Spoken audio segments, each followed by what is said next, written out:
Cheers, Pampers. Cheers, Pampers.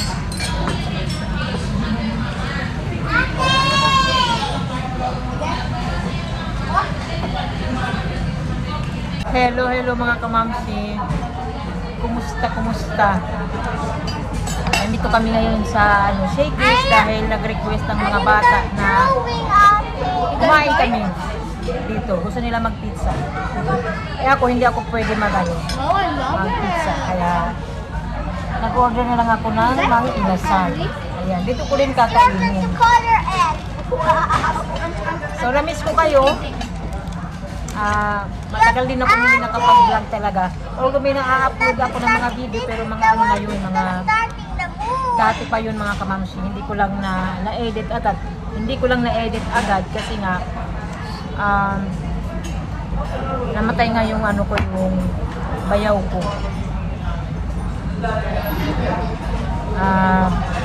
Eto, medyo malungkot pa rin kami. Pero kailangan magpatuloy pa rin kami sa buhay namin. Kaya ito, lumabas kami. First time lang namin, ngayon lang ulit kami labas. Look at it. Daddy Marco. Okay. I'm fine, still in love with Arigol after all these years. May maisingit lang si Daddy. May maisingit lang. Next campus to do.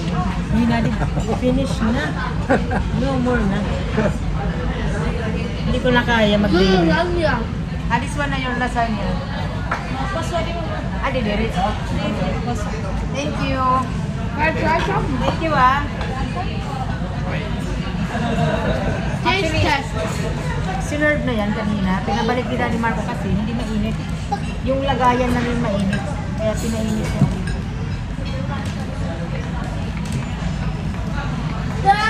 I love that. Hot.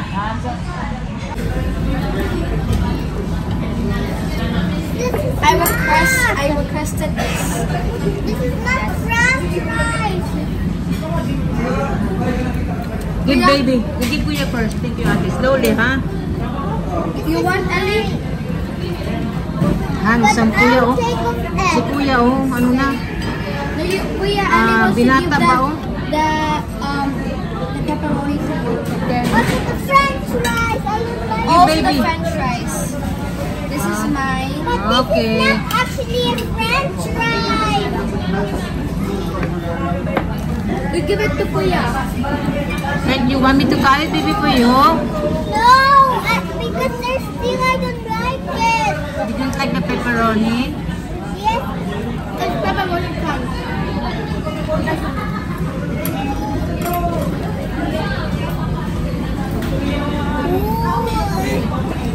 Uy! Naglaro na. World's biggest cheese bowl for babies.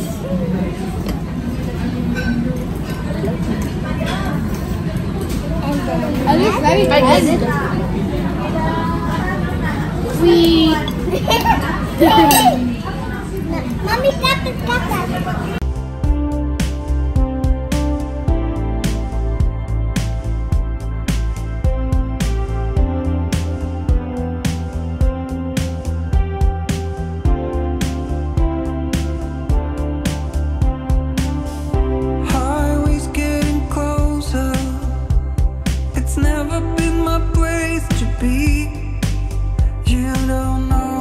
Still awake and haven't had a dream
morning sa inyo mga kamamshi.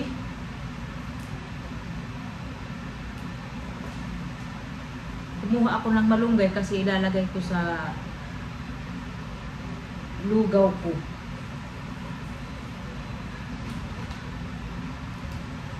Tapos maaga akong nagising ngayon dahil nga may pasok ang mga bata. Lunes. Paalis na sana sila. May message na natanggap si Daddy Marco galing sa school na wala raw pasok ngayon. Sabi ko, dapat kagabi na lang sila nag-announce, di ba? Para hindi na ako nag-effort magluto. Ito o yung baon ng mga bata, yung ulam nila nandun. Sayang, pero papakain ko na lang yan mamaya. Nagising pa ako ng maaga. Walang pasok. Ano, signal number 1 daw ata dito sa amin. May bagyo na naman. Ayun nga, di ba, kagabi, pumunta kami sa Shakey's, nagpizza. Hindi ako kumain. Kasi hindi ako pwede. Hindi ba ako pwede sa mga ganyan na pagkain. Kaya nga ako naglulugaw lang ngayon. Luto na yung kamote ko. Maswerte ako sa kamote ko kasi purple siya. Ayan. Ito raw ang the best na kamote. Ang dami kong kamote na nabili nung isang araw. Ito, iba-ibang kulay. Maganda kasi bagong harvest lang din. Tsaka ayan, may patatas kami, may pumpkin, kamatis, mag-tomato ako mamaya, tomato soup. Ayan, para kay Daddy Marco. Pero si Daddy Marco ang magtikim kung masarap kasi hindi ako pwede sa kamatis.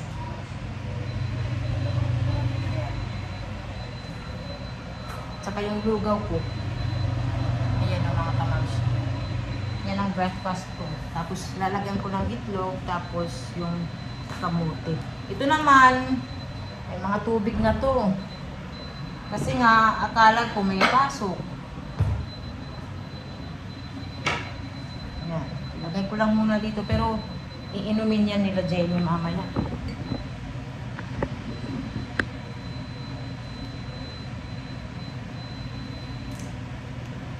Ay! Diyos ko, nandito yung bata mo. Ayan o. Hala, good morning! Good morning! Nagulat ako. Nandyan na pala yung aming Eli Patuti. Gising na.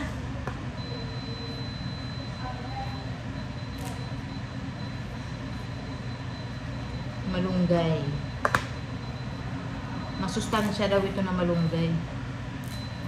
Mabuti na lang na may malunggay dito na nagkaroon na ng mga dahon kasi yung malunggay dito sa loob wala pa. Mayroon naman. Meron ng mga dahon pero mga maliit pa. Mga ano pa lang siya, baby na mga dahon. Nilagay ko na yung malunggay. Saka naglagay ako ng 2 itlog. Yan. Lugaw ni Mami Irene. Ang maganda dito sa lugaw na to, yung bigas, native yan na bigas na bagong harvest, galing summer. So, antayin lang natin na maluto yung itlog. Tapos kakain na ako. Yan ang aking breakfast ngayon. At dahil wala silang pasok, ayan si Kuya, assignment. Si Olivia naman naglalaro. I'm done. Tapos na? You're done na with your assignment? Oh, tapos na daw siya. Ang bata, batutaan naman na yun. Oh. Medyo nag-ano pa siya. Loading kasi nga kakagising lang.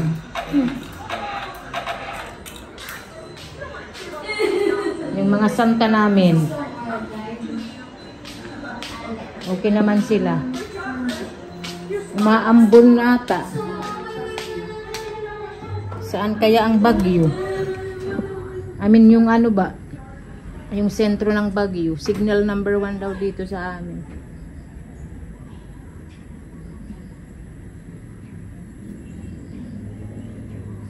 Yan, makulimlim.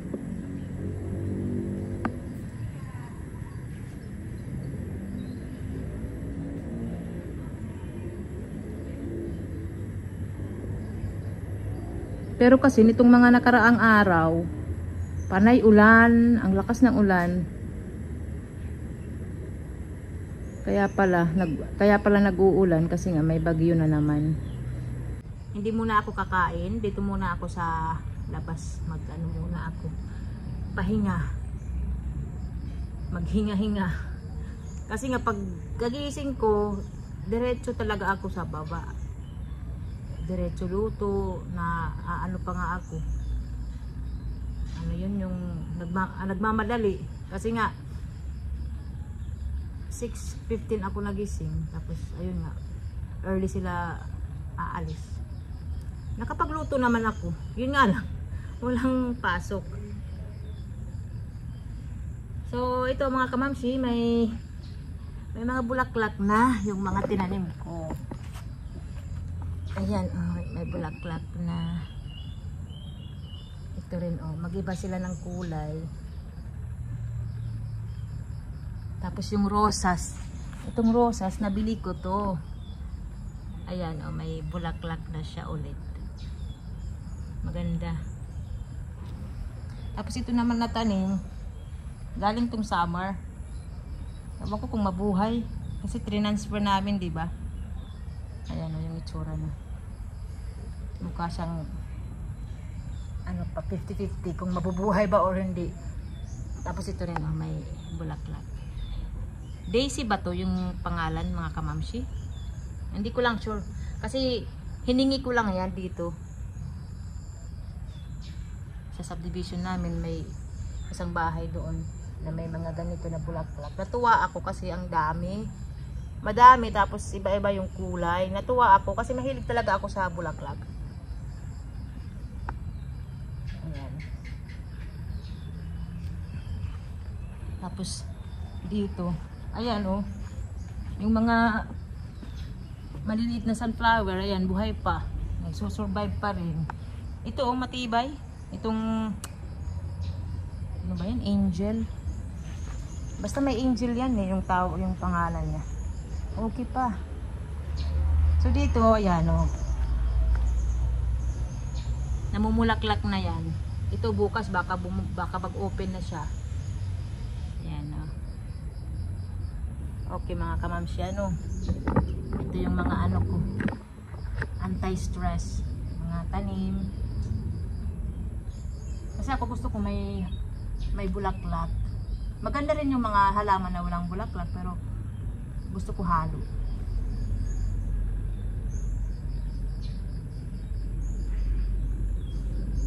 So, ayan. Ito lang muna yung ano natin dito sa labas. Siyempre, yung buko namin, padagdag lang ng padagdag yung bunga. Diba? Ito ayaw pa putol ni Daddy Marco. Ayaw na patanggal. Kasi nagagandahan siya. Tsaka ito, may bagong tanim kami dito. Galing sa Amar.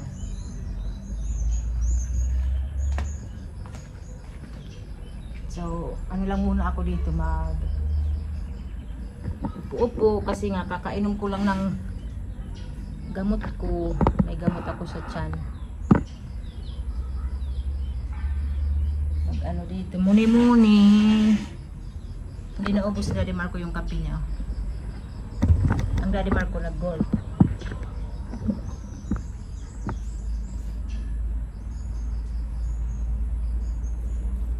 Sigurado ako uulan maya-maya.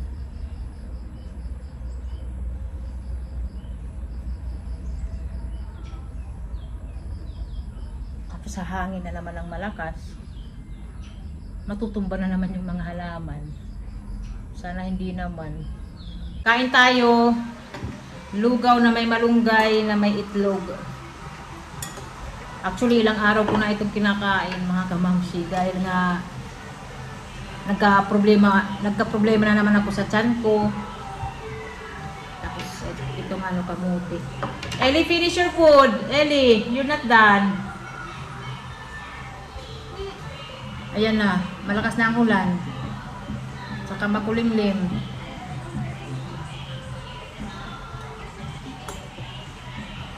Nasasanay na lang ako sa ganito na pagkain.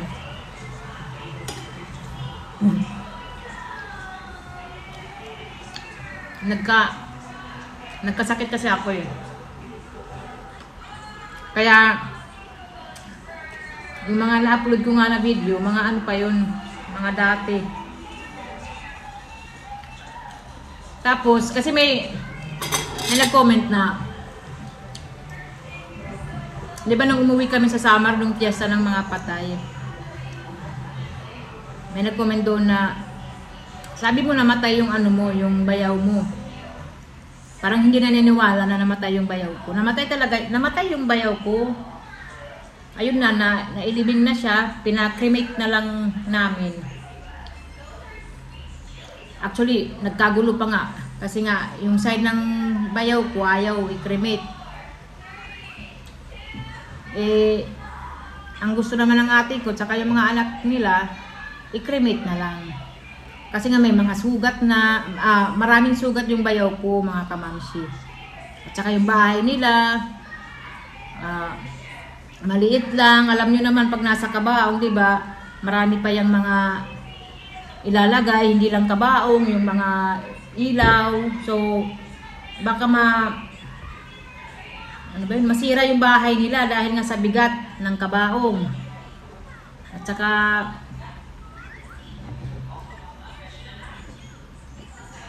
pina-cremate na lang din namin para hindi mahirapan yung ate ko. Hindi kami mahirapan. Kasi nga, pag nasa kabaong, di ba, makikita mo siya ng ilang araw, makikita mo yung katawan nandun. So, mas mag-i-stay siya sa isipan mo, lagi mo siyang iisipin, di ba? Kaya yun na lang ang napagdesisyonan din namin. Although ang masusunod yung asawa at saka mga anak, pero yun din naman ang gusto nila. Na ngayon na-realize ko na tama pala na pinakremate na lang yung bayaw ko. Kasi nga ako na trauma pa ako eh, kasi nakita ko yung bayaw ko sa ospital, yung kalagayan niya. Minsan naano ko pa yun na napapanaginipan, ganyan, yung kalagayan niya na sobrang hirap, talagang pinahirapan yung bayaw ko, mga kamamsi, grabe.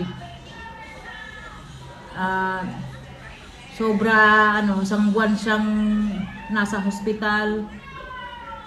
Grabe talaga yung stress problema namin nung mga time na yun. Kaya ako, nagkasakit na, na-trigger na naman yung sakit ko sa tiyan, nag-acid na. Kaya nagpa-check up na ako. Ayun, binigyan na naman ako ng gamot. Kasi ang talaga stress ang number 1. Tapos nalipasan na naman ang gutom. Grabe talaga yung hirap namin noon. Sila mama, na-stress na rin. Yung ate ko kasi nandito siya sa bahay, dito siya natutulog, dito siya umuwi, kaya nakikita ko na ko rin ba yung problema niya. Naaawa ako, ganyan. Pati rin sa bayaw ko, naaawa ako sa kalagayan niya. Sabi ko na nga lang, sana kung mamamatay naman lang siya, sana doon na lang nung na-kuryente siya. Para hindi na siya pinahirapan. Kasi nung nasa hospital na siya, marami nang nakakabit sa kanya, ventilator, ganyan. Pinahirapan talaga yung bayaw ko. Sana nga nakapagsalita siya para nagsabi na lang siya na pagod na ako. Mas pa sa amin yun eh. Ano ba yun, yung magaan pa sa kalooban namin eh. Kasi nga, nagsabi na siya na ano, parang gusto na niyang magpahinga, ganun. Eh hindi nakapagsalita yung bayaw ko mga kamamsi eh. Kaya mahirap talaga sa amin. Tapos si mama, kasi parang anak na niya din yung bayaw ko eh, si mama. Hindi nga pumunta yung nanay nung bayaw ko. Hindi pumunta ng lamay, pati nung namatay sa hospital, hindi pumunta. Tapos nung libing, wala. Yung kapatid, nanay, hindi pumunta.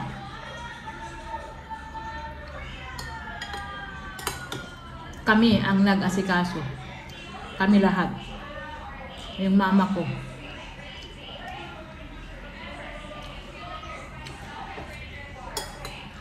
Kaya hindi ako nakapag-vlog talaga. Yung mga vlog ko, mga ano na yun, late na. Pasensya talaga mga kamamsi. Ngayon medyo ano na kami, recover kahit papano. Nung libing hindi ako pumunta kasi hindi ko kaya. Nung kinabukasan na lang kami pumunta nila Daddy Marco. Nagdala kami ng bulaklak. Hindi ko kaya. Sa totoo lang, oo, grabe. Masakit. Ito yung pinakamasakit na ano, na may namatay sa amin. Kasi yung lolo ko namatay bago ako nagpunta ng Switzerland. Namatay yung lolo ko. Nandito si Ed.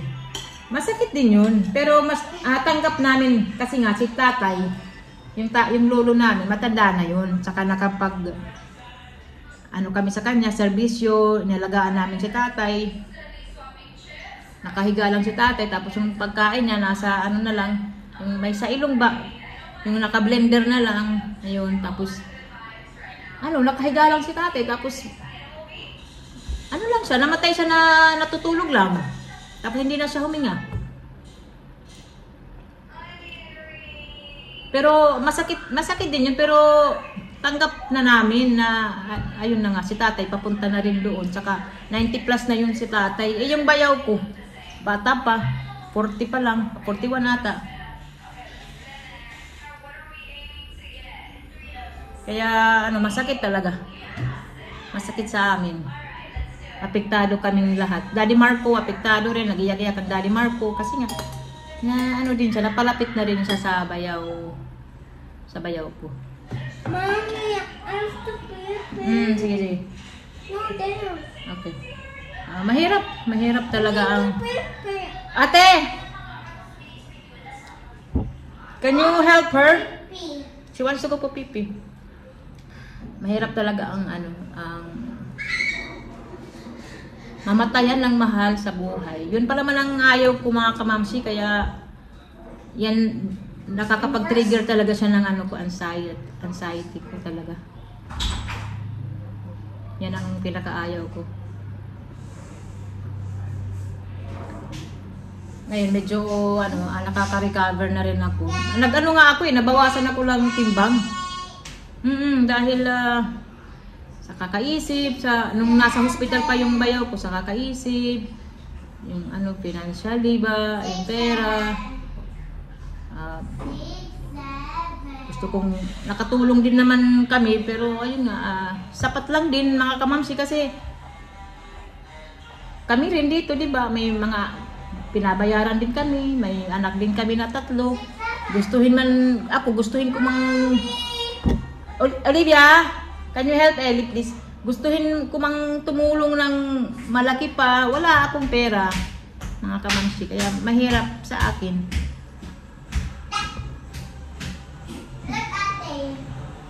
Akala lang nila may bahay kami, may sasakyan kami, marami na kaming pera. Hindi nila alam na kami rin may pangangailangan. Yung mga bata nag-aaral.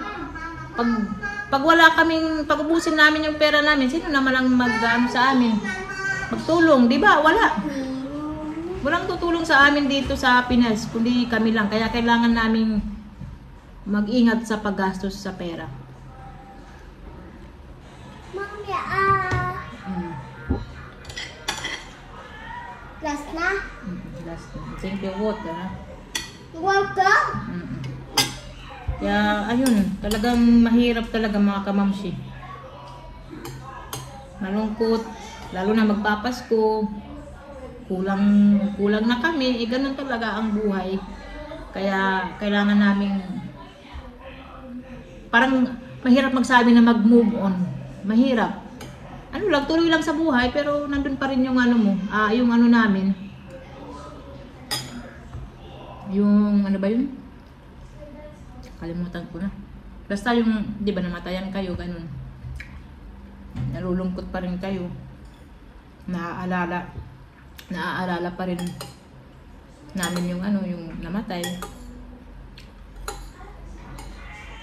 Ang bilis ng ano, ng buhay talaga, grabe.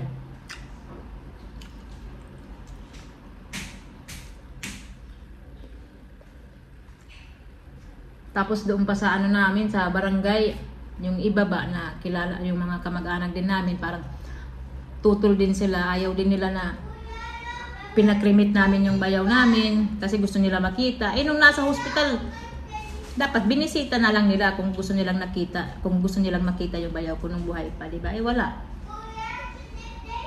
Hindi nila alam, hindi nila maintindihan yung rason bakit pinakrimit na lang namin yung bayaw namin. Marami kaming rason. Yung isa, yung sugat, maraming sugat, diba? Tapos, yung sakit. Kasi kung nasa kabaong lang, mas masakit talaga. Masakit na masakit. Mas mag-iiyak yung ate ko. Kaming lahat iiyak.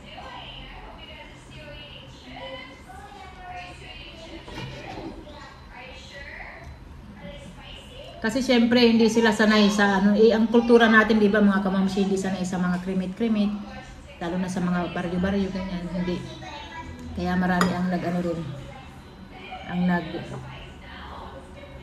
ano ba yun? Yung nagreklamo na bakit pinakrimit. So yun lang mga kamamsi, yung ano ko ngayon, chika.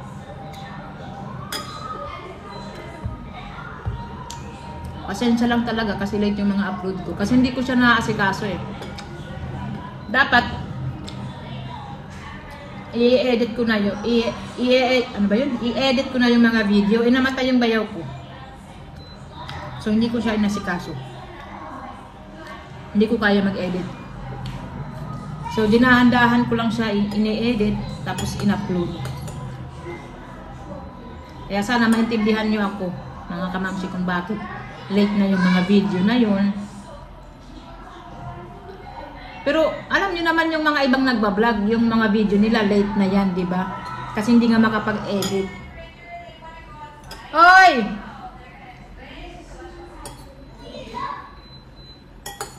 Ayan, kaya ano?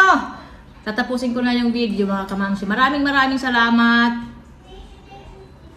sa ano, patuloy niyo yung panonood. Bye-bye!